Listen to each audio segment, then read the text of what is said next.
Alors, dernièrement, il y a un jeune Africain en Allemagne qui me contacte. Il vient d'arriver sur le territoire. Il a fait à peine 7 mois. Donc, il m'a donc rencontré en ce qui concerne des opportunités en Allemagne. Comment entreprendre, comment investir, comment lancer son business en Allemagne et quelles sont les possibilités qui s'offrent à lui. Donc, dans la vidéo, si je vais donc m'adresser à tous ceux-là, à tous ces jeunes Africains qui arrivent en Allemagne et qui sont dans la tranche, je vais dire, 1 mois, 6 mois, 1 an.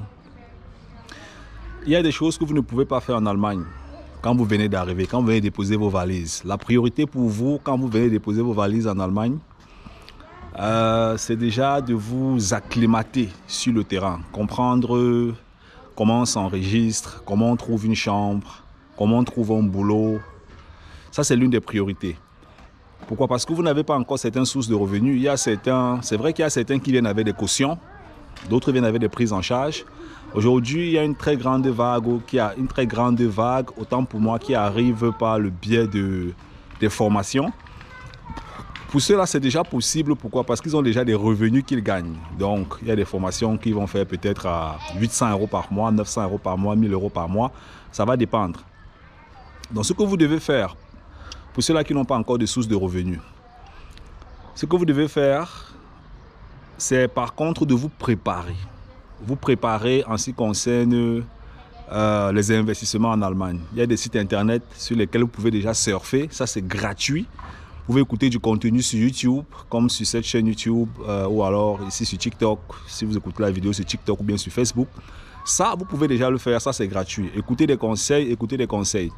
Et maintenant, quand vous avez déjà des sources de revenus, 800 €, 1000 € par mois, là, il est important aussi déjà de comprendre comment est-ce que vous pouvez épargner en Allemagne. Bon, vous devez comprendre comment épargner en Allemagne, même déjà si vous n'avez pas d'argent. Parce que les habitudes que vous allez appliquer à vos sources de revenus vont dépendre en fait de votre comportement ou de votre comportement financier. Ok?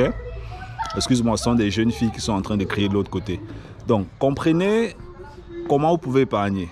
Ça, c'est facile. Il y a des livres sur Amazon qui enseignent ces principes-là. Créez des comptes bancaires. Je chante ça chaque jour sur Internet. Ne créez pas juste un seul compte bancaire. Créez 2, 3 comptes bancaires et apprenez à vous organiser avec le peu que vous avez. Si vous gagnez 100 € dans un petit boulot, apprenez à épargner pour ces 100 € là. Si vous gagnez 200 € dans un petit boulot, apprenez à épargner avec ces 200 € là. Il y a des systèmes d'épargne qui sont recommandés pour tous ceux-là qui aimeraient se développer sur le plan financier. Les systèmes d'épargne, en fait, c'est quoi? C'est comment organiser l'argent qu'on a. Vous avez des sites internet en Allemagne où vous pouvez vous enregistrer.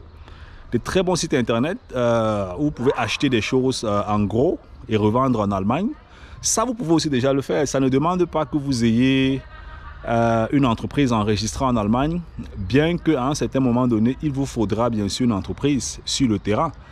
Donc, il y a tellement de sites en Allemagne où vous pouvez faire des achats. Vous pouvez écrire dans les commentaires site internet et puis je pourrais vous envoyer certains sites internet où vous pouvez par exemple aller vous enregistrer pour acheter des choses en Allemagne. Donc là, vous aurez besoin d'avoir un petit capital.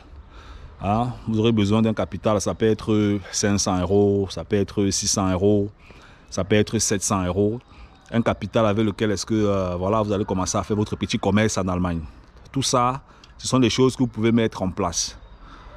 Évitez d'aller sur des sites internet pour faire des demandes de crédit parce que ce qui arrive, les jeunes qui arrivent en Allemagne, ils sont souvent beaucoup tentés par les crédits. Oh non, je vais partir ici, on m'a dit que dans telle banque, je peux prendre la carte de crédit.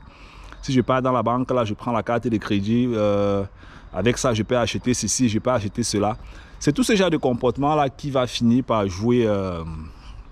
c'est tout ce genre de comportement-là qui va finir par vous mettre dans un effet... dans un effet négatif plus tard. L'organisation financière que vous devez utiliser en Allemagne, oubliez ce que vous avez appris en Afrique. Oubliez tout ce qu'on vous a enseigné en Afrique là-bas. Déjà, même que quand on arrive en Allemagne, est-ce qu'on nous enseigne certaines choses en Afrique sur le plan financier?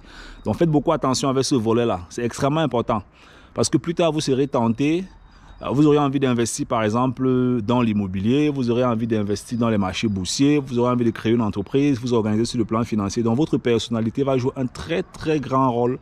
Et un rôle, voilà, je vais dire, ce sera assez déterminant en ce qui concerne votre développement financier sur le terrain. Donc, Oubliez par exemple l'immobilier quand vous venez d'arriver en Allemagne. Hein, parfois, certains me contactent, ils nous disent « Ah oui, j'aimerais savoir comment investir dans l'immobilier. » Mettez la croix sur l'immobilier. L'immobilier, ce n'est pas pour celui qui vient d'arriver en Allemagne. Il a fait 1 mois, 2 mois, 3 mois. Il a fait 1 an, 2 ans. Non, ce n'est pas pour vous en fait l'investissement immobilier. L'investissement immobilier, c'est quand vous avez déjà un contrat de travail. Vous avez des bulletins de paye, vous avez un titre de séjour et aussi vous avez un très bon comportement financier parce que ça c'est capital et c'est déterminant pour pouvoir investir dans l'immobilier. Il faut que vous mettez ça derrière la tête.